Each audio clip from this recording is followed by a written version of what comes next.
Network Entertainment. One, two, three. Welcome everyone sa panibagong episode ng Machong Chismisan. Kasama niyo pa rin po Makoy Pari, your showbiz bro, yung corporate slave at ang yung resident macho next door. At kasama pa rin po natin, pinakamabangis, pinakamalakas, Tito P. Tito P or Teki Tito. At kami po ang inyong Machong Chismisan. Kami po ang inyong longest running comedy podcast sa buong Pilipinas. At kami po ang inyong twice a week source of happiness dito sa podcasting world. Tito P. Kagabi, galing ako sa event. Batiin ko lang muna. Teka, bago ko batiin yung gusto kong batiin, introduce na muna natin pala yung special guest natin sa episode na to. Mula sa mga kapitbahay nating podcast na Minimum Wage, Maximum Wage podcast. Doon pa lang, alam mo na kung sino, mamimili ka na kagad doon sa dalawa. Dalawa lang naman choices mo doon eh. Parang nag-throw or Saka, isa sa mga mahal natin talaga dito yan. Konting-konti na lang maabot niya na yung target niya sa social media. Mamaya, discuss natin yun. Walang iba kundi si parang Jeps Galion. Ay, Papa Jeps. Yun, aspiring internet action star and matinee idol, future Viva Max starlet Jeps Galion. Yeah. Welcome back. Jeps, kung halimbawa Viva Max ka, willing ka? Ako, magbabold? Ako mismo? Oo. Hindi, actually, hindi ko na i-direct do sa bold eh. Kung tipong ano lang, kahit na small parts lang sa Viva Max, papatusin mo? Inaano ko ba yung, wala na mausapan ng size na small part. Ba't may banggitan ng small parts? Hindi, walang reference sa ano. Siyempre, hindi ba? Sa parts lang. Kasi ako, mapapaisip ako ng konti kung ako offeran. Kasi siyempre may regular corporate job ako eh. Baka lang. Pero parang ang saya eh. Ikaw, kung tipong ikaw yung may-ari ng apartment, yung mga, alam mo yung mga role na nasa sa gigilid lang na pero nagmamarka. Kadalasan binibigay yung role na ngayon kay si Jean Padilla, yun ang laging role ngayon sa Viva Max. Yun yung nakwento sa akin ha. Yun yung nakwento sa akin. Pero ikaw, willing ka tumanggap ng ganon, mga offer sa Viva Max? Sa tingin mo, may dignidad akong pinoprotektahan para makoy. Pero parang ang saya nun eh. No? Ang saya, parang magiging ano yun eh. Something na maikikwento mo sa ano eh. No? Maikikwento mo sa mga magiging anak mo na, anak, minsan naging soft porn star ako. Or parte ako ng soft porn pala. Actually, parang ano naman din siya. You treat it as puta, parang nag-artista kasi extra din before. Tsaka lumalabas-labas din. Pare. Walang role yan eh. So, trabaho eh. Basta sa sapat na halaga at tsaka maayos na kita, okay na ako dyan, pare. Kahit di nila sabi magpakita ng puwet, magpapakita ng puwet, pare. Ay, sige. Yun na lang. Magkano puta price mo para magpakita ng puwet sa Viva Max? Sa panahon ngayon, 2 kaang Winston na mentol. Hindi, joke lang. Ang tagal ko di narinig yung Winston. Tangina. May Winston pa ba? Meron dito na sa probinsya ako nang waiting ka, pare Makoy. Ay, ganun ba? Ang Winston ba na Ang Winston ba parang na baksak na lang siya sa probinsya? Kasi di ba mainstream dati ang Winston? Nabaliktad na sila ng Winsboro. Hindi naman pare. Medyo pa rin dito yung classic pa rin yung Winsboro. Tapos si Mighty, tsaka si Camel. Meron pa rin siya dito. Champion ang wala na, tama si Aling Leon. Wala na. Pero yun nga, kasi baliktad dati, di ba? Ang Winston dati, mainstream sa Maynila. Sa Maynila, wala na ako masyado nakikita. Actually, wala na ako nakikita ang Winston. Yun. Hope. Bihira na nga. Sa ano siguro? Hope. Sa mga 7-Eleven. Yan, meron pa yata. Pwede mo banggit ng brands? Wow. Pwede. Pwede. Wala naman tayong sponsors dun sa mga. Kung gusto ka nilang magpa-sponsor, di mo sabihin. Pero yun, kanina, nagsastart tayo, binabanggit ko. Kahapon, nanood ako ng comedy event. Batiin lang natin pala Tito P and Jeps, yung mga kaibigan natin from Pencil Box Studios kasi they celebrated their 2nd year anniversary kahapon sa ano yung tawag doon sa parang Sky events Dome. Place yan sa Sky Dome. SM North. Oy, congratulations Patrick. Congratulations kay Direct Pat. Yan. Ayun, nakasuot ako ngayon Tito P. Nakasuot ako ngayon ng Pencil Box Studios. Since nilibre ako ng ticket, sumuporta na lang ako sa merch. Ganda ng merch nila. So, sana tuloy-tuloy lang. Dami nating mga kaibigan komedyante rin dyan na nandyan. Ano pangalan nung Si Chan Kunsing, si Lawrence. Si Juan Paulo, si Lawrence, yan, yung mga kaibigan natin sa Pencil Box Studio. Pero, Charot. ikaw, Papa Jeff, si Charot yan, si Charot. Siyempre, si Charot. Charot. Yan. Galing yan, pre. Galing nila pa kapon. Pero ito, pre, ito yung gusto kong malaman. Kasi hindi ba tinatanong ko si Papa Jeps, parang nawala na yung Winston. Di ba? Tapos unti-unting sinakop ng Winsboro. Ano pa ba iba? Winsboro. Ano yung mga Mighty. brand na yan, Mighty, Fortune. Unti-unting sinakop ng mga Mighty, Winsboro yung kalakasan ng Winston dati. Na sila na ngayon yung nag-take over sa mundo ng Yossi. Di ba uso ngayon yung usapin tungkol sa kung tama ba yung naging desisyon ni... Kasi di ba palabas ngayon yung Quezon. Parang naungkat ulit yung sinabi ni President si Quezon, di ba? Tangin ng bobo. President. Pare, unang presidente ng Commonwealth. Tangin ng bobo ng pakinggan nun, no? President si Quezon, di ba? Pero di ba yung isa sa mga sikat na sinabi niya dati, hindi to verbatim, parang he'd rather have... Kabisado ba yung quote, Papa Jeps? He'd rather have a country run like hell by Filipinos than a country run like heaven by Americans. Ano opinion nyo dun? Kasi parang sa nangyayari sa Pinas ngayon, parang mas okay pa ba na hindi na lang tayo nagpatanggal sa sakop? Kumbaga, nasakop tayo ng Espanyol, ng mga Spaniards. Sakop tayo ng mga Hapon. Diba? Yung mga kamag-anak ni Masa. Diba? Ni-rape ng mga lolo ni Masa yung mga ano natin. Tapos, yung Amerikano. Ang dami nating options, diba? Tapos, nitong huli, muntik pa tayong masakop matasakop pa tayo ng China. Inuunti-unti tayo ng China. Anong opinion nyo? Para bang tama kaya si Quezon? Or mas okay ba na talagang itong nangyayari sa atin ngayon na nagkakagulo-gulo man, pero tayo yun na may hawak ng bansa natin? Mauna ka na dito, P. Medyo mahaba-haba yung sagot ko dito. Nakita ko parang na-trigger na siya na-trigger na si Papa Jeps. Pero ikaw, dito, P. Depende kasi kung anong klaseng Pilipino yung magte-take over. Yung base kasi sa history, yung pre-Spanish colonial period, okay daw yung structure ng ng kung paano minamanage yung Pilipinas. Although kasi archipelago tayo, so hindi tayo centralized. Pero yung mga small units, maganda yung pagpapalakad Yun yung base dun sa mga sa history books.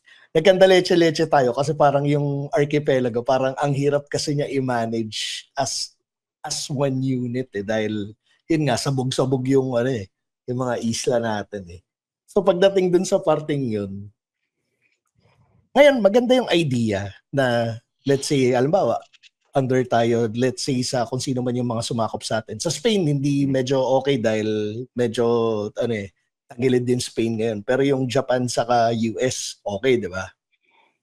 Pero ang problema natin dun, paano ba nila tayo tatrato? Kasi kung itatrato tayo bilang teritoryo, yun yung pangit Mangyayari lang parang magiging second-class citizens lang tayo Sample natin, US to Hawaii, saka US to Guam.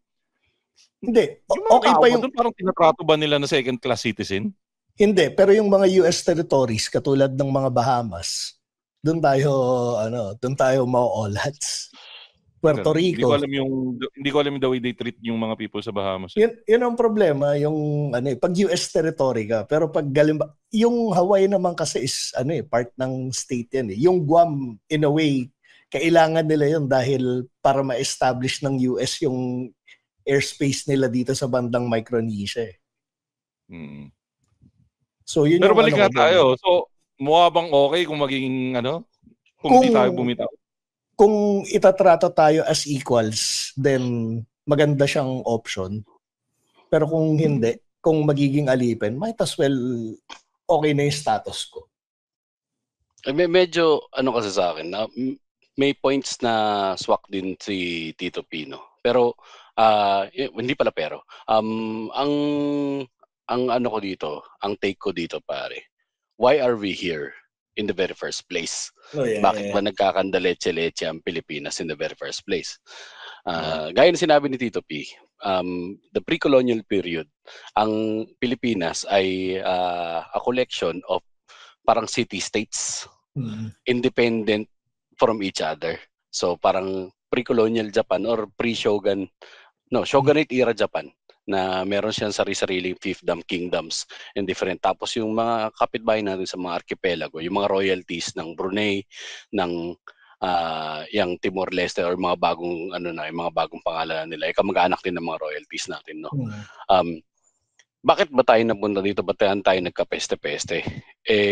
The main reason bakit naman tayo nagkandaletse-letse in the very first place is because of colonialism.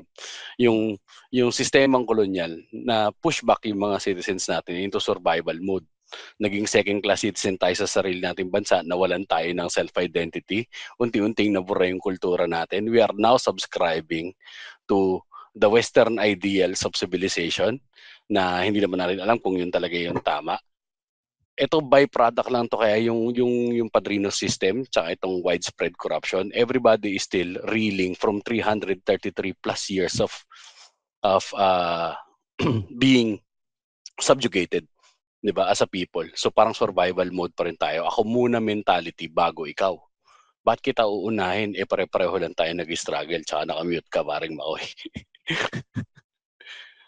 Nakamute ka. Agree ako doon sa yung ako muna mentality. Usong-uso dito yan sa Pinas no. So, kasi kapag pinag-usapan natin yung kung kaninong bansa pa rin ba tayo magpapasakop or kung nakasasakop pa rin tayo dun sa bansa na yun, it's just a pipe dream. Hindi natin ginagamot yung totoong cancer na nangyari talaga sa atin right now, kasi after pa ng World War II hindi na tayo nakabangon, hirap-hirap tayo nakabangon from there dahil nga pinagsasabog ng sorry for the term, pero kinantot ng mga Hapon yung buong Pilipinas, pare. Ultimo may bakit ginagamit yung salitang ganyan dito sa Machong Chismisan? Hindi pwede dito yan. Kinakanal. Ginagawang MWMR ang putek. Kinanal eh. Pero ganun talaga. Hindi ko gamit ng mga salitang kantot dito sa Machong Chismisan. Ay, sorry. Ano pala? Bembang. Yun na ba yung mga ginagamit ng yung stana ngayon? So, mga sa... Bembang. Shout out sa mga K1s natin dyan. Alam mo, iano ko lang sabihin ko lang sa'yo, Makoy, saktong-sakto yung pagkaka-guess ni Jeps dito sa topic na to. Maganda yung nagkaroon ng sustansya yung sagot Hindi, kaya nga nandito si Papa Jeps kasi alam kong may sustansya siyang darating dito sa topic na to. Pero eto, naibigay niyo yung mga pangmatalinong point of view dito. Tanggalin muna natin yung pangmatalinong point of view ni Jeps. Kung halimbawa lang, talagang na-take down lahat ng defense natin or talagang nag-decide na tayo na ayaw na naming maging Pilipino. Sakupin nyo na kami kahit sino sa inyo, motherfuckers. Best offer na lang inyo tatanggapin namin. Sino bang trip nyong sumakop sa atin kung sakali? Anong klaseng bansa yung Netherlands? Hindi, sige. Bago tayo mag-all out, yung mga nakasakop muna. Kasi masyadong easy mode yung masyadong easy mode yung open Kumbaga, yung sa NBA Live, naka-beginner mode. Player. Hindi yung naka-rookie mode pag in-open mo sa lahat. Naka-rookie mode Superstar mode yun mamaya. Mag-superstar mode muna tayo. Doon muna tayo sa mga sumakop sa atin. So, kung sa mga sumakop, Espanya, Japan, US. Huwag niyo kalimutan yung Britain for 2 weeks yata or 3 weeks puto magandang yung China, isasama ba natin? Wag na natin isama yung China. Hindi, yung China naman yun, future tense, so pwede mo isama yung China. Kaya kinakaibigan natin sila Stanley Chi para at least may mga backer tayo pag pag sinakop na tayo ng China. Pero sige, doon sa mga option na yon, sinong pipiliin nyo? Ako Japan, kaagad. Japan. Kasi gusto kong luminis yung mga imbornal sa Kamanaba yung may experience natin, yung imbornal natin, merong mga isdang Saka yung nakikita yung isda sa Legit ba yun? Yung mga pinapakita sa internet na putang ina may isda sa kanal? Yung sa parang pwede mong inumin yung kanal? Yung sa mga rural areas. Tsaka pre, lilinis ang Novaliches at saka Manaba. Ano tingin mo instant yun? Pag sakop ng Japan sa atin, lilinis na lahat yun? Hindi, kung sakop tayo. Nakalimutan mo kung sa laula yung mga Pilipino. Hindi, pero kung nasakop tayo Eventually. Tsaka matututong tumawid, matututong gumamit ng traffic light yung mga Pinoy.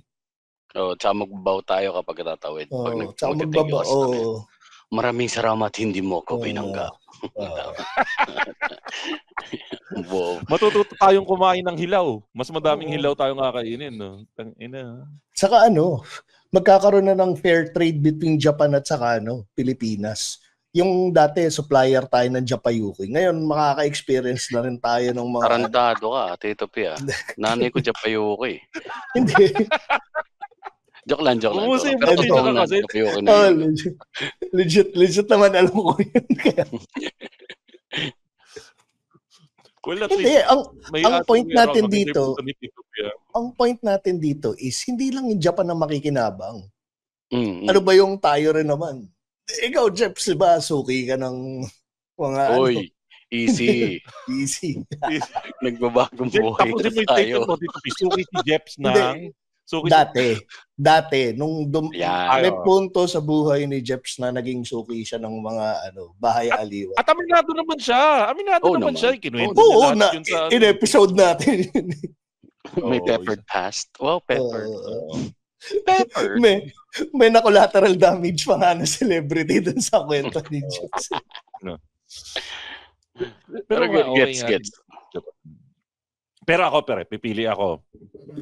Parang mas okay sa akin kung Espanghol. Hindi tayo umalis sa Espanghol.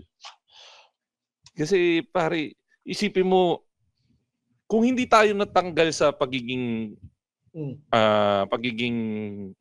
colony ng Spain, hindi na mo problema ngayon yung mga kaibigan nating pandak dahil matatangkad yan ngayon. Tas hindi nabuo yung kanta ni Heber na pag ang ilong mo ay pango. Matatangos yung ilong natin ngayon, pre. Seryoso, hindi yayaman si Belo. Pero di naman tayo hindi naman tayo mayaman. Hindi, tsaka hindi tayo matututong gumamit. Hindi mo mayaman ng Spain? Well, eto hindi man tayo kasing yaman ng Japan, pero hindi tayo kasing hirap ng Pinas. Still better, pre. Nagsa-struggle na rin ang Spain ngayon. Ang Portugal nga nakakaawa kasi at one point naging powerhouse yung Portugal, tapos ngayon na sila Sila na yung naghihikaho sa Europe. Hindi, gets ko yan. Alam mo ba't sila naghihikaho? Sorry, Jeps. Alam mo ba't naghihikaw yung Spain? Hindi, Portugal. Pero yung Spain, papunta na, kaya sila naghihirap, hindi sila mayaman, kasi nabitawan nila tayo. Tayo magdadala ng yaman sila, hindi pa nila kinakantot yung natural resources natin. Teka, may sinasabi ka, Jeff, kanina, sorry. Hindi, yung gusto kong sabihin dyan, pagdating dun sa... Kasi parang medyo pipe dream yun yung magsishare sila ng yaman. Putang inang mga yan ang gagawin yan. Kaya nga sila nagpunta rito, di ba? Parang, di ba yung triple, 3Gs, no? God, Gold, and Glory. Di ba yung parang Christianized. Di ba Spice? Di ba yung Spice Island? Yung Molucas, na sa Malaysia yun, naligaw nga itong putang inang si Magellan. Tanga-tanga rin yung kinuha nilang contractor. Tingin ko, magandang future. Yung contractor nila, di ba si Magellan, hindi naman Spaniard 'yon. Kumuha pa sila sa Portugal maghahanap ng Spice Island sa Pilipinas sila. Hindi nila kinuha si Magellan. Si Magellan yung nagpresenta dahil Portuguese yun. Siya yung makaunang DPWH. Portuguese yun, lumipat ng dati siyang Lakasenyo City, lumipat sa Partido Liberal. Lumipat ng partido. Tuwang basang congressman. Meow. Ayan, basta ganun. Pero, yung ang point... Ganda nun puta. Ang point ko dito. Hindi mo gumagano si Magellan, pagkakita niya kay Lapu-Lapu, meow. Meow, puta. Kumusta naman ang Tito Romualdez mo? Meow. Tapos bilib na may mga bobong DDS sa kinang ina. Sorry. Do not be part of propaganda. Pero yun sinasabi ko, no? Yung pagsakop, nakalimutan, huwag natin kalimutan na sobrang predatory ng colonialist na ano bang setup nga? If we're going to be like a fifth state, balik tayo sistemang feudal, ikaw pa rin yung sila pa rin yung Panginoong may lupa. Kumbaga, parang hindi ka may-ari ng bansa mo. You are just mainly labor. Remember, being encomienda para yung forced labor before sa Espanya. Willing ka ba, Makoy, na maghukay ng tataihan ng mga mestizo? Ito kasi, ang iniisip ko kasi, by this time, kumbaga, they learn to accept us na kasi libong taon, daang taon na yun eh. Tingnan natin track record. Gets. Tingnan natin track record. Tingnan mo Mexico, nasan sila? Tingnan mo ang Cuba, Cuba. Itong ano nga ba itong may Colombia, nasan sila? Baka mag-progress lang tayo into a devolving narco state. Kung ako papipiliin, maiiwan ako sa British. We have to pupunta tayo sa Commonwealth rule tsaka yung nila pare. Yung passport ng mga tropa nating Malaysian, nakakapunta sila ng Australia nang hindi nila kailangan ng tourist visa. Wait. Mahal ng putang inang tourist visa papunta sa Australia. Pamamasyal ka lang, kailangan mo magbayad ng 30 mil. Jeps, mas malakas ang passport ng Japan sa tingin mo, bibigyan kanila ng kanilang passport na blue? Kapag kasi may track record ang Britain ng former colonies nila. Pwedeng tumawid sa mga current colonies if you're from a previously Commonwealth member, 'di ba? Para Malaysia, pwede kang tumawid ng New Zealand, pwede kang tumawid ng Anzac, sakop mo na yun. Doon lang kota na ako Sa inyo na ibang bansa, putang na anong gagawin ko sa Paris, France, lahat ng tao may potok. So Gagi, mawawala yun, Jeps. Alam mo bakit? Nung panahon na sinakop nila tayo, makikita nila na putangina, hindi mababaho yung Pilipino. Gayahin natin silang 3 beses silang naliligo sa isang araw. Kapag dito sila nagbukasyon, matututo silang magligo ng 3 beses kasi mainit dito. Tsaka baka i-revoke nila kapag napanood nila yung video ni Sarah Diskaya na nagbe-British accent. Tangina. Meron si Sarah Diskaya. Tangina, ang hirap gayahin kasi ng British accent. Tingin na may baboy na nagbe-British accent. Pero yun yung passport pare. Tumira siya sa Britain, di ba? Tumira si Sarah Diskaya sa Britain, di ba? Wala. Kanal pa rin siya. Sa Britain? Sa kanal. May kinababagayan rin kasi yun eh. She puts the hug in Hogwarts, pare. Ayan ang gagawin. Pero okay din sa akin yung okay din sa akin yung sinabi ni Tito Payne, Japan. Sipin mo pre, at least di na tayo mo problema sa mga mamahaling spare parts ng auto. Dito na nila itatapon talaga lahat ng surplus nila. Well, tinatapon na pala nila ngayon yung mga surplus nila dito. Mas bago na yung itatapon nila dito. Either that or parang yung manufacturing nila pwedeng i-outsource dito. Imbis na papuntahin pa nila yung workforce natin doon. Kasi yung primary export natin pare, manpower natin sa Japan. Mostly nasa auto parts industry yung mga factory workers natin doon. Pero okay lang sa inyo, mayaman tayo katulad ng Japan pero sakang kayo. Putang wala ang problema sa sakang, piki na nga ako. Pero wag lang pinisize. Oo. Retain yung mas maliit daw yung mga titi ng hapon sa atin no? Kumbaga, ang lamang ng mga Pinoy, yung Pinoy yung parang egoy ng Southeast ng Asia. Oo. May kultura, magaling sumayaw, magaling kumanta, average yung edits. Mahilig sa fried chicken. Pero pag tumabi tayo sa ibang Asian countries, tayo yung pinakamalaki edits. I think kaya retain na natin yung retain na yung edit size. Hindi ba parang ang sakit nun para sa ating mga Asyano? Tayong mga Pinoy, pinagmamalaki na natin yung laki ng titi natin, tapos tinabi tayo sa titi ng egoy. Yun yung yun nga. Hindi, pero itabi mo naman sa Chinese. Pre, sasampalin mo ng ethics mo yung Chinese. Yun yung sasampalin ka naman yun ng factory. Teka, Tito P, bakit mo sasampalin ng ethics yung Chinese? Hindi, para napakitis lang. Ano ba? Trip mo ba yung mga girls? Do you like your girls with armpit hairs, Tito P? Oh, yeah. Hindi, pwede namang Shen's finest. Uy, ba't hindi Hindi. Hindi, pwede namang ipawax. Ba't pawawax? So, paipitin mo lang ganun yung kamay. Yan ang mindset. Pero yun nga rin, yun nasa Taiwan nga ako. Sabi ko, ang dami maganda dito. Tapos yung tropa kong nagtatrabaho sa Taiwan, parang sabi nga sa akin na antayin mo pag nakita mo yung yung kilikili. Tingnan natin kung magbabago yung opinion mo. No, Tito P, makakancel ka niyan. Di ba naging hot issue nung nakaraan yung kilikili na yan? Hindi, pero may mga kahit ano naman yun, pare? Preference naman. Preference. Hindi naman tayo nagdi-discriminate. Hindi nagdi-discriminate mo na Hindi, sinasabi niya lang. Sinasabi ko lang yung preference. Hindi ko naman sinabi niya. Oo, kinukwento yun eh. Yung tropa mo yung masama ugali, yung tropa mo. Oo. Naitatago natin sa pangalang. You're putting words in my mouth. Itatago natin sa pangalang Ano pangalan ng tropa mo para sa kanya mamputay sisi? Hindi na. Jeff. Booking ko pa. Hindi ako yan. Pasa ko dyan. Jeff, hindi Jeps. Sige, doon sa options natin kanina, doon sa mga sumakop sa atin, ako, Espanya, si Jeps, ano nga yung sa'yo, Jeps? British colony. Si Tito P, Japan. Pero medyo kampi ako ng konti kay Tito P. Yun yung sa, doon sa first options natin. Doon tayo sa open season.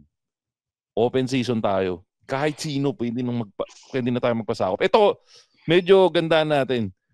Bukod sa looks, consider na natin kung ano yung mangyayari sa bansa natin, kung ano yung mga makukuha nating benefits sa kanila. Ako siguro, unahin ko yung sarili ko sa options. Good choice ba, pre? Pag Australia yung pinili ko na sumakop sa atin. Actually, rin naman sila eh. Parang subversive state din sila eh. So parang okay. Anong part ng... Parang mo rin sinabi yung sa coping ka rin ng British. So, same lang din yung Sabagay. Siguro kasi yun yung na-experience ko na napuntahan ko na medyo maganda. Actually, hindi medyo. Maganda. Ikaw, Jeff, galing ka rin naman ng Australia, di ba? Nakita ko ng Australia. Ang ganda ng Australia. Pero kasama ba, pag sinakop, kasama ba yung weather? Pwede bang isama yung weather pag sinakop? Oo, actually, gusto ko yung weather nila, pare. Just right, no? Ang saya nung... Well, siguro ikaw medyo napapamura ako nung nagpunta ako kasi medyo papunta na ng winter nun. Para sa Pilipinong lumaki ng puro init. Tangina, naka-4 na patong ako ng damit, nanginginig na yung itlog ko. Gets pare, tangina nung pagbaba ko galing ng airport, no. So yung katawan ko pang Pilipinas pa. Baba namin Perth pare, tas madaling araw. Putang inang yun. Sinampal ako ng lamig. Yung kamay ko nanigas eh. Tapos dun sa naman sa Adelaide, sa Glenelg. Sabi ko, yan pare, painitahin pa tayo beach. Putang ina, maling-mali pare. Yung hangin ng China na malamig na imported, dun pala nagsisimula ayop. Putang ina. Hindi maganda dito. Bakit sila nakahubad? Tumatakbo pa, palalaglag na yung utong ko. Ang ginaw. Wait, may kwento lang ako na similar dyan. Sa Greece ata yun, yung kwento ng tropa ko sa Beda Choir.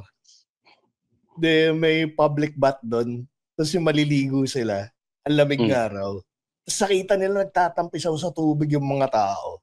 Sabi nila, ganun, siguro mainit doon sa pool. Kaya nandun silang lahat.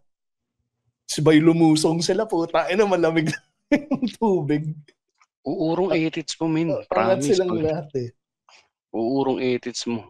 Pero tama, gets ko yung sinasabi ni Makoy, pare. Kasi kung titignan mo, yun yung unang-unang bansa na nakita ko na sinama mo yung mga government services. Tapos yung cost of living nila doon, sakto doon sa sweldo na binibigay nila sa mga tao. Dahil ang minimum wage nila doon is fucking living wages, pare. Saka pre, pag wala kang trabaho, doon bibigyan ka ng gobyerno. Oo, tol. Yung mga drogista doon, Tito P. Yung mga drogista, pare, binibigyan nila ng AREPS, pare. Minsan sila na nagpapatira sa mga drogista. Oo, binibigyan nila ng tinuturukan nila para hindi sila ma-overdose. Oo, para yung tama, para ma-regulate yung yung dosage. Pero bakit yun ang hinahanap natin, Jeps? At bakit mo alam yun? Nakita ko, sabi ko, fuck, tangina. Tapos nakita ko ng wiper, yung windshield boys na puti. Sabi ko, oh shit. Sa Pilipinas ko lang nakikita to. May windshield boys din dito.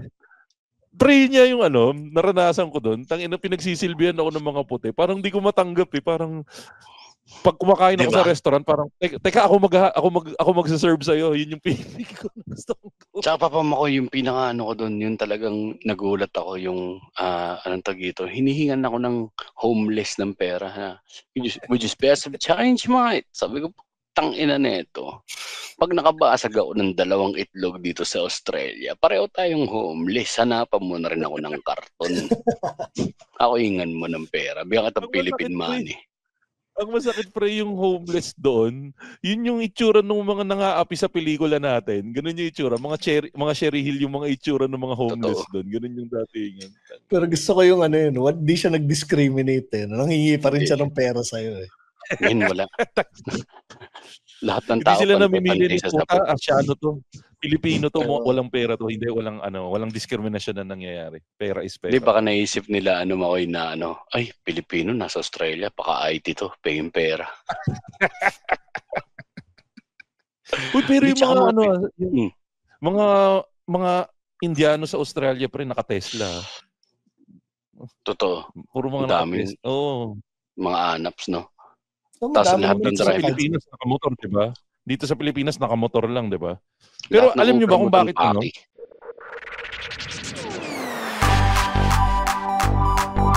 Mahilig ako makinig ng podcast. Ikaw? Mahilig ako gumawa ng podcast. Buti na lang, may podcast na ang Spitz! Yay! Ano yung mga topic natin, guys? Julius Babaw. Oh, wow! Isang team tayo. Ooh. Kung friends ba talaga tayo o hindi. Kung papasok tayo sa bahay ni Kuya. Favorite ko rin yung pinag-usapan natin, yung origin stories natin. At saka origin ng mga games. Yes! Kaya tara, let's makinig na kayo sa Tawa Let's with Spit in partnership with the Pod Network. Makinig kayo sa amin.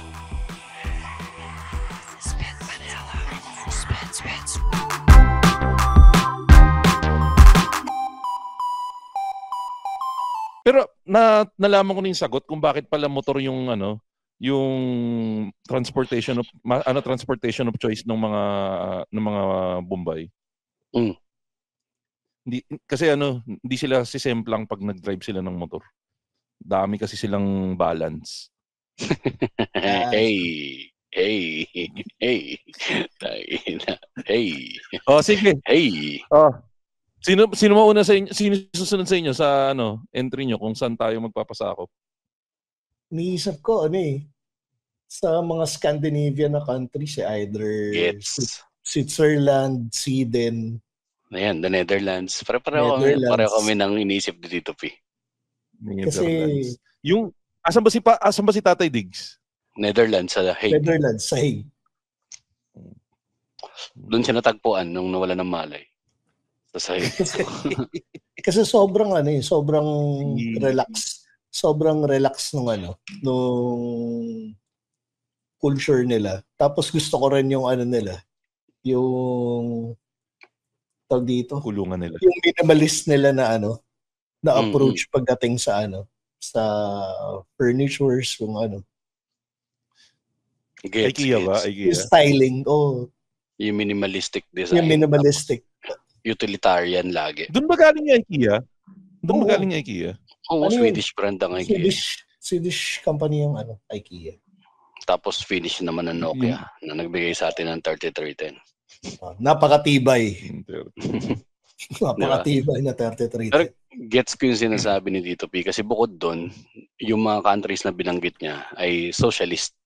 Ang parang democracy pero socialist democracy sila. So ibig sabihin parang halos pantay-pantay ang daming mga government services na available sa'yo, pare. Free healthcare pa lang Nakalimutan ko yung tawag dun sa culture nila. Na-explain sa akin to nung office mate namin na Italiana siya pero nagtatrabaho sa Czech Republic. Pero yung ang kasi, pag nakatira ka sa Scandinavian countries dahil sobrang lamig ng lugar, ang mode for survival mo is you act as a community na ang culture nila is you don't stand out from the crowd as much as possible. Parang kaya nga yung style ng mga furnitures nila is minimalist kasi tsaka uniform. Oo, kasi you're trying to blend in, hindi sa ayaw mo mag-stand out, pero kasi yun ang mode of survival nila na kailangan you act as a unit kayong lahat. Same, parang Japan. Ganun yung sa Japan naman more of like subservience and following di ba, parang yung loyalty, yung piety.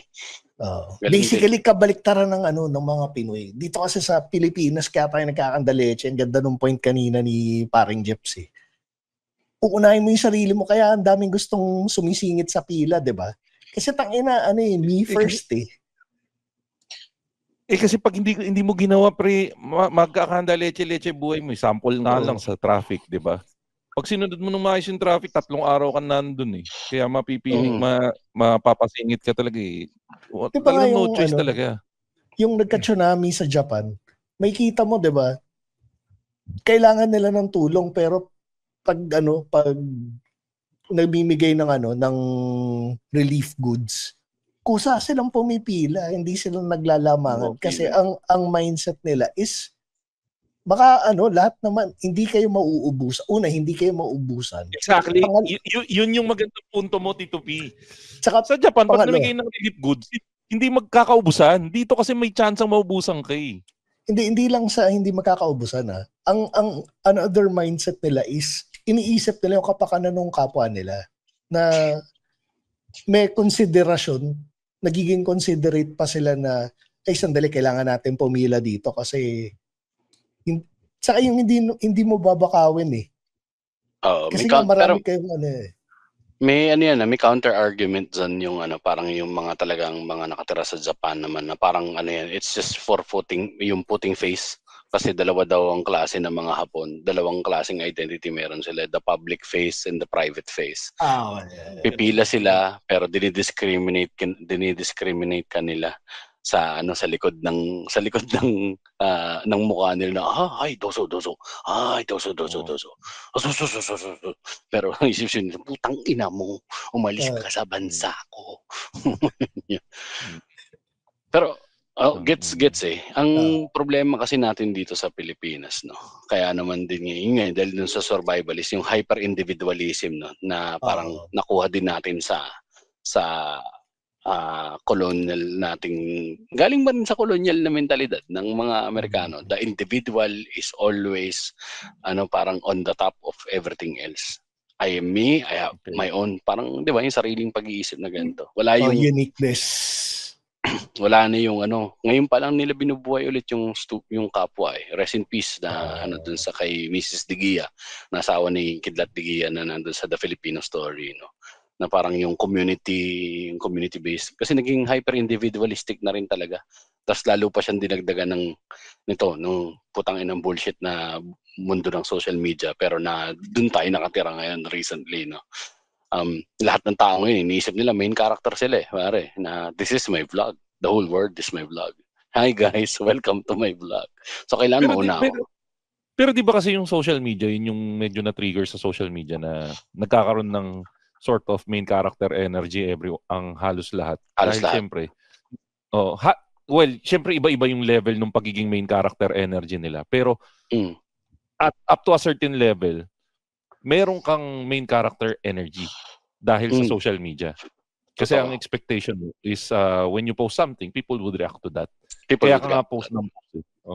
So, kasi naman currency yan yung validation tsaka yung parang kumbaga yung acclaim na hindi naman dapat afforded ng lahat. No bullshit yung equal society, equal world. Lahat may mga tao may expertise sa bawat bagay-bagay, 'di ba? May mga tao hindi tayo dapat ini-elevate into certain platforms. I can name a lot of like ang daming social media personalities yung tulad na ng mga putang ng mga nepo babies, di ba? Na parang okay. Kasi nga nalulung tayo dun sa aspirational content pare na parang may mali sa buhay natin kapag hindi natin na-attempt na kumain ng mga overload ngayon na pares. Diba? Parang it's a trend. Dati pares na pag hindi ka nakasali, no? Pag hindi ka nakasali sa pad, iwan ka no? Diba? So ngayon, parang ganun na, umiikot yung buhay mo. Pero that's still a magnification of the underlying cancer na meron tayo ngayon sa Pilipinas nga talaga na putang ina, ako muna bago ikaw. Tama, agree. Pero masisisi ba natin? Masisisi ba natin yung kapwa natin Pinoy? Hindi natin masisisi kasi talagang a lot of people are doing that or a lot of people are have that kind of mindset. Kasi it's part of survival Hindi katulad ng survival mode pa rin, tama. Hindi katulad ng yun nga pag sa Japan. Perfect yung sinabi ni Tito P kanina. Nagkaroon ng nagkaroon ng natural disaster. Ano example mo natural disaster kanina, Tito P? Tsunami. Tsunami. No, pag maliit na tsunami, tsunano. Anyways, pag yung tatay, tsudadi, tas tsumami. Pag yung sasakyan, chubibo. Anyways, yun nga, sa Japan, alam mo yung resources, abundant. Abundant yung resources. Dito kasi talagang it's not limited. It's may scarcity lang. It's controlled. Kasi sabi nga pare, ang kasi dito is predatory politics. Pare, hindi na may sarili ng buhay ang korupsyon dito sa Pilipinas. So, ngayon, ang mahirap, kailangan laging mahirap para may pinapakain sa sistema. Hindi mo na kailangan, hindi kailangan ng figureheads, nagpapalit-palit lang. Kaya nga healthcare natin, pangit. Ang ginawa, ng politiko, pangit. Ginawa yung quote and quote malasakit center na pag natikman mo ng konti, libre lahat. Hindi ang pogi na ngayon ang pogi na ngayon nung kung sino mang nagpauso ng malasakit center. Kasi sistema natin yun Makoy, yung dole out system, di ba? Tito P, ikaw gutumin kita ng isang buwan, bigyan kita ngayon ng pagkatapos nun, bigla kang kumatok sa pinto mo, putang kita ng lugaw, bida ka na. Ang kasi nga dito, problema dito sa Pilipinas, parang kinalakihan na natin yung scarcity mindset Tama nga yung sinabi namin. Scarcity. Yung paghalimbawa, ikaw gutom na diba, yan, ginutom ka ng isang buong araw. Pero kahit anong pagkain ihain sa'yo, kahit ampalaya sisig pa yan masarap yun Pero Pero masarap sisig, diba? Masarap yung ampalaya. Masarap yung ampalaya. Don't do that to ampalaya. Tigilan mo ako, Jeps. Gago ka. Nasa Bicol ako, pare. Gulay nga kami nito, men. Sarap ang pala. Ayun, ang ganda na sinabi ni Aling Leonis, yung scarcity mindset, kaya tayo may tingi-tingi system. Pero tingin ko, kaya rin tayo may tingi-tingi system kasi mahirap tayo, hindi natin kaya bumili ng wholesale sa SNR. Bakit nga ba tayo mahirap? Kasi nga, may scarcity, they're controlled on the few. Circular yan, pare. Isa lang yung pare, root cause ng lahat yan. Bakit din tayo isa sa number 1 contributor ng basura sa buong mundo? Dahil din sa, tingi-tingi. Dahil din sa sachets, pare. Dahil nga maliit lang yung afford ng mga Dahil di natin kayang bumili ng wholesale. Bakit di tayo kayang bumili ng wholesale? Kasi nga, sinabi nila may scarcity. Bakit nga ba may scarcity? Kasi nga may kinokontrol lang ng mga kakonti. It's the same shit. Kasi ang choice lang ng Pilipino, bibili ba ako ng tingi o bibili ako ng wholesale? Kung bibili ako ng wholesale, puro shampoo ang gamit ko sa bahay. Hindi katulad ng pag bumili ako ng tingi-tingi. Makakabili ako ng konting mantika, konting sabon, konting shampoo, etc.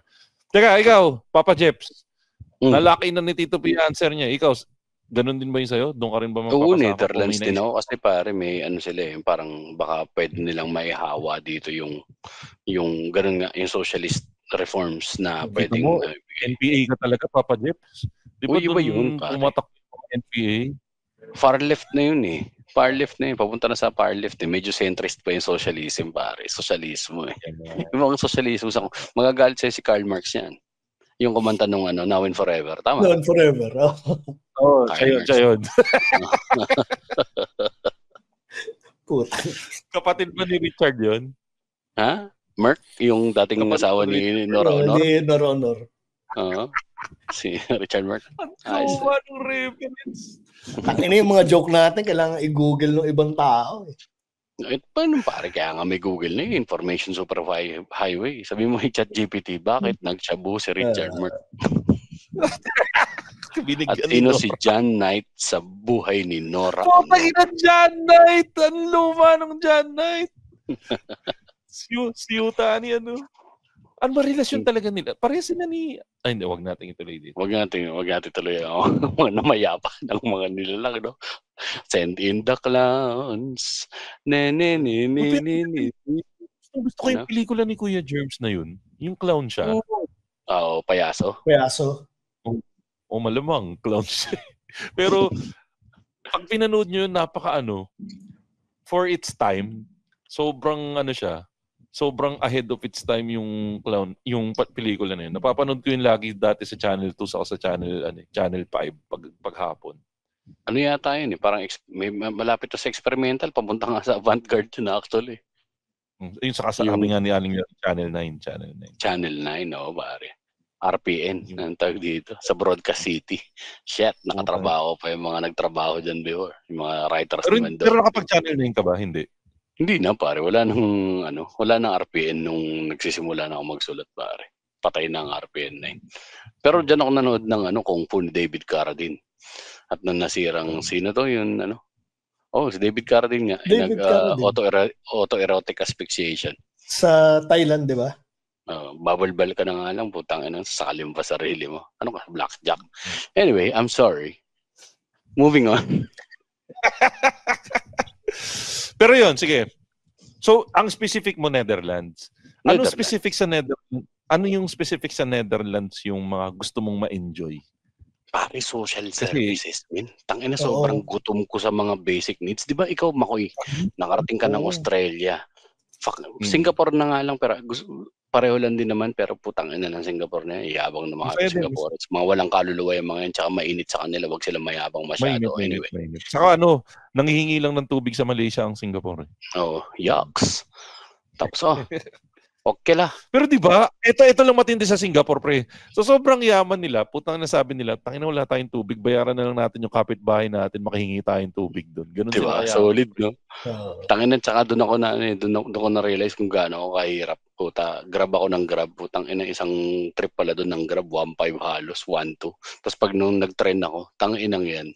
Ang mura. 120, 70 pesos, pare. Nag-bus ka, mas mababa pa.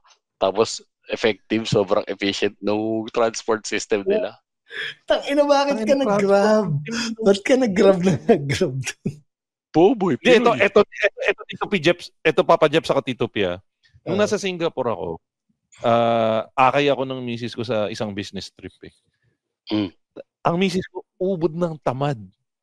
Gusto kong gamitin ng public transport ng Singapore. Pero the whole time, puro Grab kami. At take note, hindi lang Grab, Uber pala. Uber Premium yung ginagamit namin. Oh, shit. Feel na feel ko yung yaman kasi nakapag-ikot na ako ng Singapore the whole time nung public transport. Doon ko nakita yung mukha ng Singapore na nandun ka sa traffic. Yung nakikita mo yung dinadaanan ng mga mayayaman. Kasi di ba bihira lang naman yung may sasakyan talaga doon. Actually, totoo.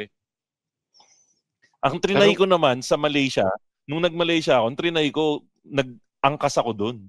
Yung motorsiklo lang. Puta, pre. Hindi, ang saya lang. Parang ibang experience lang na makita mo yung bansa na nakamotorsiklo ka. Mas ramdam mo lang yung uulan bigla. Ganun. Yun yung naramdaman. Ang ganda naman. Alam mo nung nag-trip kami nang galing ako ng Singapore, papunta kami ng Malaysia, pare, no? Kain ako Singapore. Tapos pagtawid ko ng Malaysia, sabi ko, oh shit. Hindi umabot ng 2,000 yung kain namin na 4 na tao. Oh my God. Kumain ako KFC, 700 lang ulit eh. Sabi ko, oh shit. Very nice. Ayun. Speaking, buti na bang... sige, Tito Pigo. Ngayon ko lang na-realize, pag pumupunta ako na ibang Southeast Asian countries, sobrang minamaximize ko yung paggamit ng public transport. Malaysia, Singapore. Kasi sarap, diba? Thailand. maayos eh. Tapos pagbalik ka ng Pilipinas, tangina, kotse araw-araw. Ayoko na mag-public transport, gago. Sasakay ka ba ng MRT? Ang masarap pag nag-public transport ka sa ibang bansa, mapapakinabagan mo yung Google Maps. Kasi di ba pag nag-Google Maps ka, di ba sasabihin, sumakay ka sa Blue Line, bumaba ka sa stasyon na to. Tapos maririnig nyo, ewan ko kung naririnig nyo pag gumagamit kayo ng Google Maps sa ibang bansa, parang nakasync yung bawat stasyon ng tren sa Google Maps. Biglang magsasalita yung Google Maps na you're now approaching whatever station. Putang ina. Your station is 2 stations. Putang ina, ang galing. Nakikita mo yung progress sa tren ka. Pre, yung bus sa Singapore, alam mo kung nasan yung bus. Namumula mo kung exactly. So, yung oras. Pero sige, ito yung gusto ko itanong. Napag-usapan na natin yung sa mga bansa. Paano naman puta kung napili nyo yung Netherlands? Paano naman yung pagkain system nyo? Kunwari, ang basihan lang ng gusto mong pagsakop sa ng bansa is pagkain. Wala na iba, wala kang paki sa sistema ng gobyerno nila, wala kang paki sa sistema ng korupsyon sa kanila, sa yaman nila. Anong bansa ka magpapasakop kung pagkain? Ni hao all the way. Si xiao le fu sao la. China all the way. China ka na. Ako Japan. Solid yung pagkain rin ng Japan eh. Japan. Tsaka yung ang maganda sa pagkain ng Japan Chinese ang ramen, sir. Hindi, galing sa mami pero ang roots ng ramen is galing sa China, tapos syempre kanya-kanya interpretation. Parang sa kanya-kanyang version, parang adobo, kanya-kanyang version bawat no. Adobo menudo na rin yun, parang derivative rin naman yan sa pagkain ng ng mga Spaniards eh. Hindi adobo, hindi Adobo ba hindi? Adobo hindi. Iba yung style natin ng adobo sa adobo na sinasabi nila. Adobo mix na. Yung adobong matanda is yung may nakababad na sa mantika. Way of preservation siya. Tapos parang dahil na malapit siya dun sa style ng mga Kastila, sinabi nila, adobo to. Bobo yung mga... so parang inangkinan nila na parang wala kayong sariling style. Hindi sa inangkin, more of parang doon nila kinorelate eh. Dahil yung closest mismo. Closest eh. Pero ako, parang dalawa pinag-isipan ko eh. Napaisip ako kay Papa Jeps eh. Mukhang masarap nga magpasakop sa Nihaw sa China kasi nga puta, Chinese food the best dami yan. Dami pare. Pero madami. Pero parang mahilig din kasi ako sa pasta eh. So, pasta sa the best ang pasta. Anong tawag doon sa bansa yun? May pizza. Italy siguro pre. Kaya lang, baka magsawa ako kagad kasi di ba konti lang naman ang variation ng pasta sa ng pizza kumpara sa dami ng Chinese food na pwede mong pagpilian. Actually, pero marami ka rin namang, yun yung parang source of carbs nila. So mostly parang you're on a tomato, harina, and cheese diet, pare. Kaya lang problema, hindi ka pwede doon, Papa Jeff, diabetes ka eh. Tangina, wala mapuputulan ka ng paa doon. Babalik tayo dun sa sinabi ni Jeps. Yung pasta nag-originate rin sa China. Pero dinidebunk nila yan na parang yung ang sabi daw kasi si Marco Polo nagdala ng pasta, ng noodles galing sa China papunta sa China. Tapos parang nagkaroon ng reinterpretation yung Italy dun sa kasi kung isipin mo, medyo pansit din yun eh, no? Hindi, yun naman kasi talaga. Kasi yun nga yung parang sinasabi nilang origin ng pasta. Di ba si Marco Polo galing ng China, pagbalik niya, yun nga yung sabi ni Jeps. Bit-bit niya yung pansit. Tapos nakita nung Italiano, hindi yan pansit. Pasta yan. Sabi niya, bilis ha? It's so basically, inaano lang yun. Parang ang nangyayari lang, localize lang nila yung Sorry, Pigs. Ang bobo ng joke. Bibili ko yung Jeps kasi binili mo yung mga tito jokes ko kanina. Alam niyo naman guys. Hindi ko na nga pinansin eh. Dinere-derecho ko na lang para dumaan na lang siya. Ang bilis ng utak ko sa ganyan. Pero meron pang pagkain na mas mabilis mabilis din eh. Hindi lang kasing bilis nung pasta eh. Pilipinas yan, no? sopas. Mas mabilis lang yung pasta. Sabi sa'yo, kasalanan mo to, Jeps eh. Sabi na sa'yo, kung dire-diretso tayo, binigyan mo pa ng balatan si Makoy eh. Pero, yun nga, ako, si Italy, si Tito P. Ano yun sa'yo, Tito P? Ayaw mo ng shawarma. Galing ka din, di ba? Uy, masarap din dun, ha? Oh, yun. Ayaw mo sa ganun, Tito P? Yung Middle East. Hindi, pero ang kagandahan kasi sa Japan, yung nagkaroon sila ng contest sa pizza, parang parang sinasabi nga nila, yung Japan na-outdo na nila Italy. Kasi parang pag meron silang nagustuhan, tapos inadapt nila, nilalagyan nila ng spin eh. Katulad ng curry. Yung curry hindi naman originally ang curry sa India pero ang Japan nakikilala na rin sa curry. Masarap ang curry nila. Gusto ko yung cube curry. Lagi ako bumibili pag may time. Lalagyan mo pero ayoko na pala mag-Italy. Kasi aapihin nila yung Pinoy style spaghetti. Putang ina, hindi ko matitikman yung spaghetti may hotdog. Lagi ko namimiss kaya parang yung yun ang cravings ng ngayon pare sobrang luxury na sa akin yung Jollibee bira kasi malayo Jollibee dito pare mga 20 to 30 minutes eh. Seryoso? Walang grab ba? Walang grab dito eh. Walang order mo dyan? Order mo? Wala. Nasa ako pare? Boonies. Puta. Naranasan ko yan noong bagong lipat ako sa Bulacan. Wala pang Grab dito. Tapos biglang nag-introduce dito yung pangalan ng ordering app is order mo. Lahat ng tinda puro local restaurants. Pwede na to. Kesa wala. Enjoy ako malapit naman na maging tubigan dyan sa magalaga ka na ng crayfish. Lumubog. Malayo kami sa lumulubog na Bulacan, Gagi. Etong Bulacan namin, puro palayan. Madaming. Yun na nga yan eh. Pag nabuo yung SMC, nakita mo, di ba, sabi nila pare lumulubog na dahil nga doon sa silting dahil kakadipol ng mga putang ng mga kababayan natin Bulacan. Yung bahay namin sa Kalumpit, kalahati, tubig na Huwag naman sana dito, may na-trauma na ako sa tubig, laking Malabon ako eh. Pero ito yung last na dapat natin consider. Waterworld. Ito yung disclaimer ha. Umiinom na ihi. Kung sakaling single tayo lahat, at ang basihan mo para magpasakop ay kababaihan, saang bansa ka magpapasakop? Tito P, sabay tayo. 1, 2, 3. Japan. Alam niyo na naman din kung ano yung sasagot ko. Siyempre, Japan din ako. Yawete ko na sa senpai. Siguro din na natin tapusin. No contest. Nakakahiya naman sa baka magtampo naman yung Japan Group POV na search term ko pag hindi pa Japan ang pinili ko. Uy, pero meron daw, myth daw yun pare, hindi raw malambing yung mga Haponesa kapag kasal na kayo. Oh shit. Also yung sexless marriage. Yung nakakapanood ko din ng minsan basurahan talaga yung utak ko. Dapat talaga bobo ka na lang para bliss yung buhay mo. Di ba?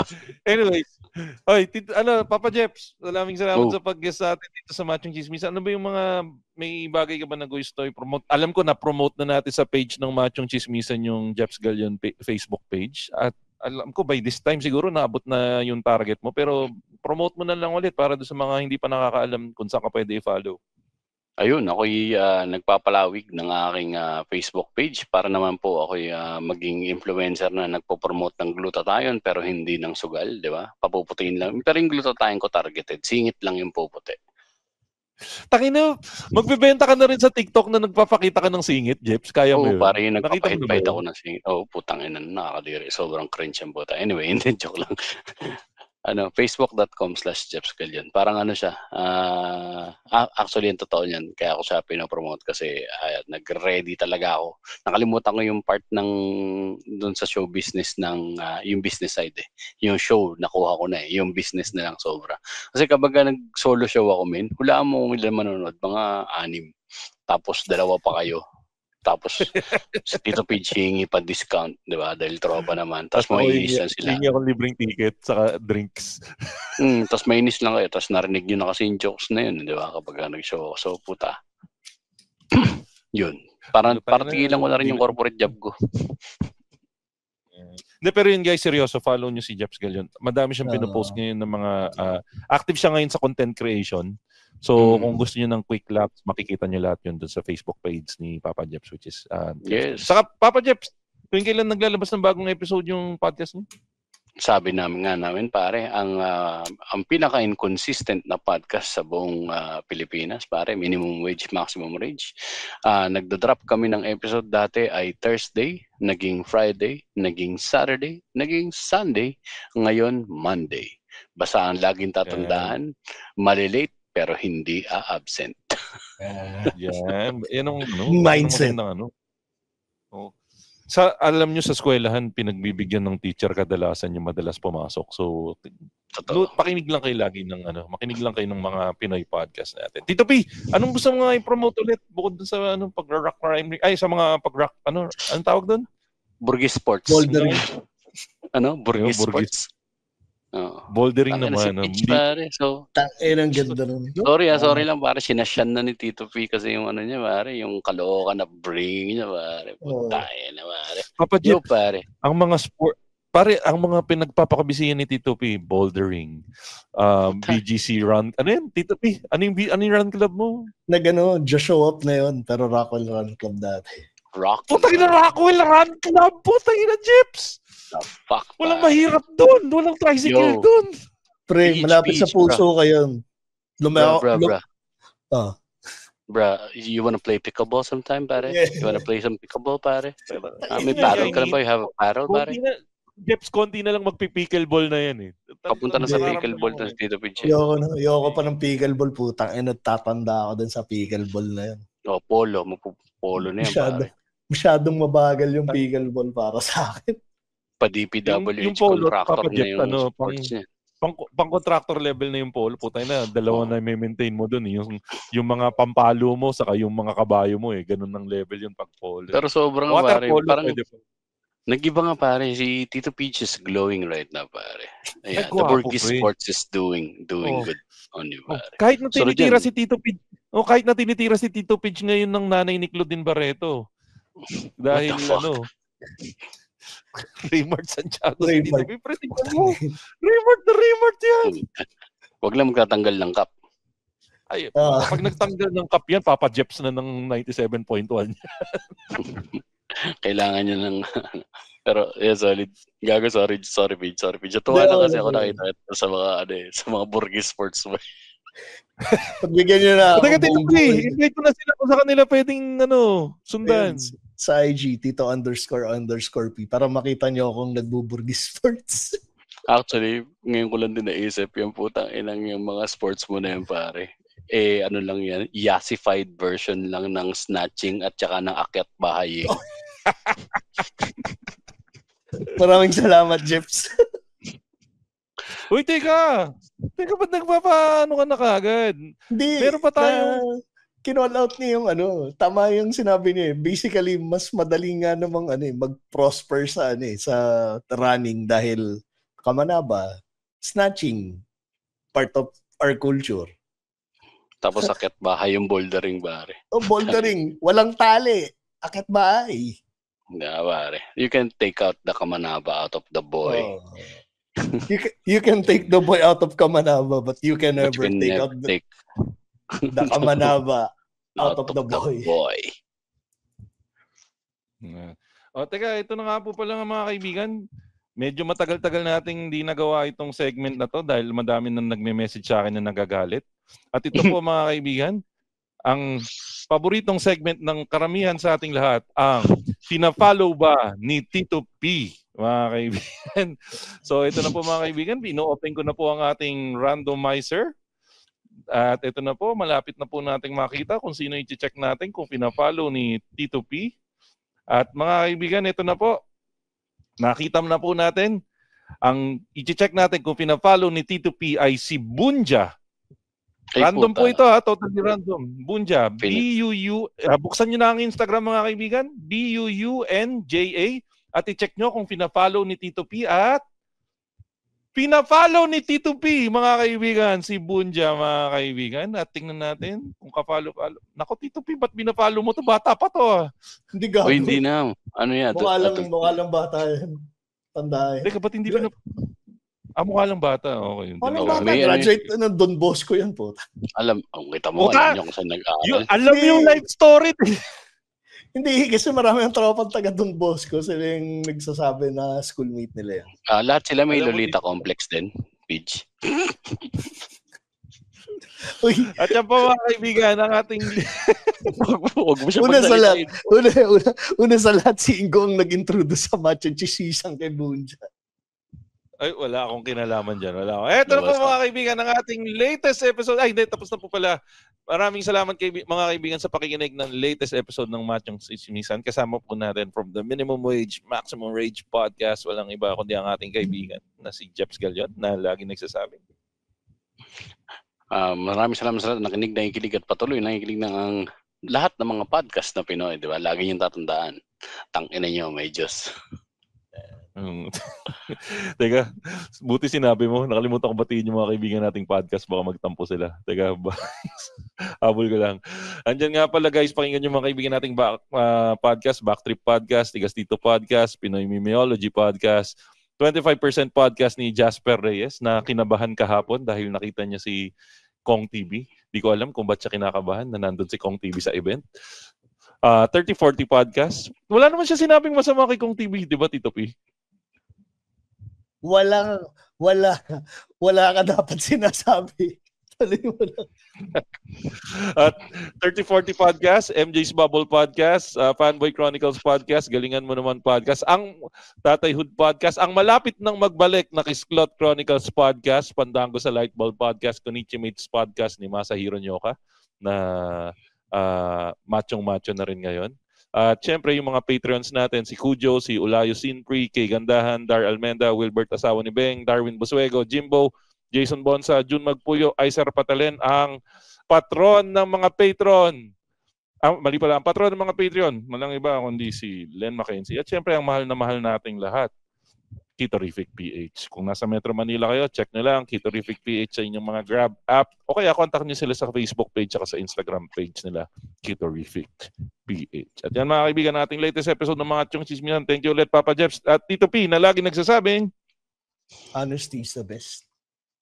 At ako naman po si Makoy Pare, your showbiz bro na lagi nagsasabi, lagi niyo tatandaan ng tunay na macho, chismoso. Have a great day everyone. Bleep!